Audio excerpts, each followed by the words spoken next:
A lot of guys still coming back physically, but we're optimistic.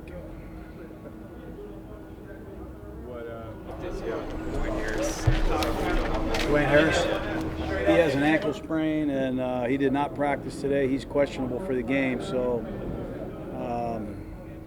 obviously we'll hope he gets well. If not, we'll use Renfro, and we'll use Jalen Richard.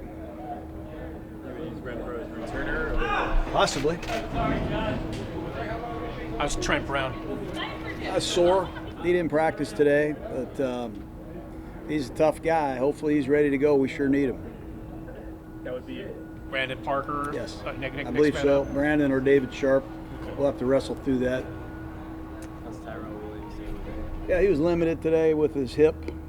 So we had a number of guys, Josh Jacobs, J.J. Nelson, Conley. Help me out.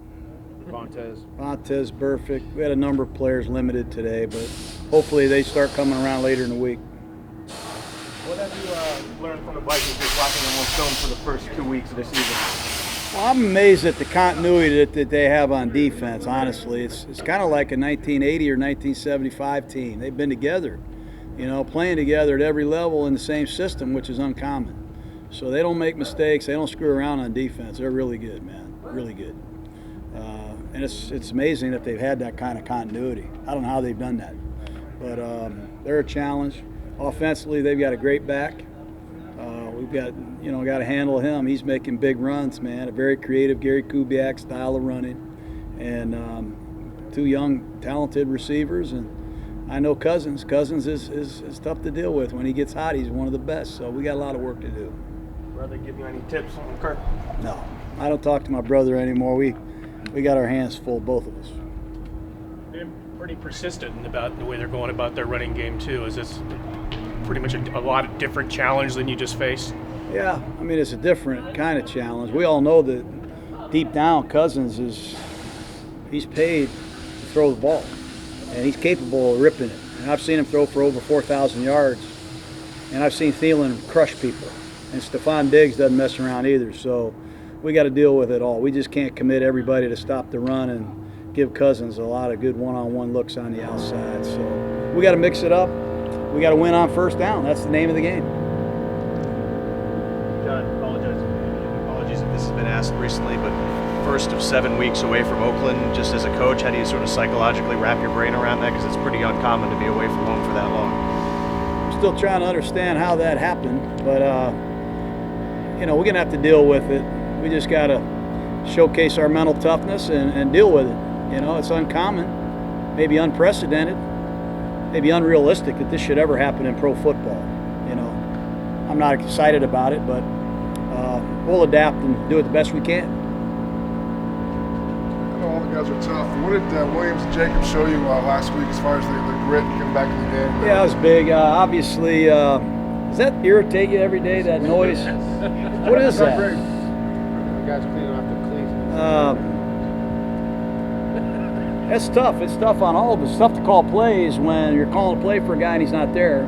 Then you're calling a play for another guy and he's not there. So the emotional part of it, you got to get over and you got to adjust, kind of like playing on the road or playing in London or playing in Winnipeg. You just got to adjust. But I'm really proud of those guys for coming back and giving us all they had and finishing the game and practicing today. And they're tough guys. Incognito pretty much pick up where he left off? Yeah, one thing we did today is we didn't have as much full speed work today as we normally do because of the injuries, but we increased the reps. We increased the communication opportunities for Richie to get wired back in, and all indications are good. He looked good today. How pleased have you been with Daniel Carlson? Obviously, he was with the Vikings last year. Really pleased. I mean, he's a nice man. He's kicked the ball in clutch situations. He helped us beat Arizona at the buzzer. His kickoffs have really improved. If you've seen that, he's had some touchbacks. Great guy, got a huge upside, big leg, but we really are proud to have him. A.J. Cole, we're wondering about him last week with the foot, but he did kick. How is he now? I think he's better. He got he got rolled up. We had a punt drill, and he accidentally got rolled up, and he hurt his ankle, but he made it through the game okay, and appears to be better. We won't punt until tomorrow. We'll see tomorrow exactly, but I thought he did okay in the game. Coach, you talked about the continuity on defense with Minnesota, but this is traditionally one of the top defenses, has been the last couple of years. What is it about this unit that makes them so tough to deal with? You know, you just watch the Atlanta game and you're just, wow, it's 28-0 at the end of the third quarter. You know, Green Bay got a couple scores early. They didn't make much happen at all in the second half. They have veteran players and they have high-profile players at every level. It starts with the pass rush, you know. They knock the run out with Linval Joseph and Kendricks, their middle linebacker, and then they get these pass rushers a lot of at-bats, and they can rip it, man. I mean, Everson Griffin is back. Whatever anybody has said about Griffin in the past or whatever he went through last year, I don't know, but he is playing really well, and Danielle Hunter's one of the best unknown defensive ends in the league. I don't know why he doesn't get more credibility, but Rhodes can shut you down. Waynes is a first-rounder, and Harrison Smith is multi-Pro Bowler. They got a lot of good players, and Zimmer's had a scheme that they all understand. So they're tough. They are tough. How similar is what Zimmer does to what Paul does? I think it's similar. I just think they're so advanced because they've been together so long. You know, they know where all the snakes are in every coverage. They call cover 3 jade or whatever they call it. They know where the problems are, and they're quick to make adjustments.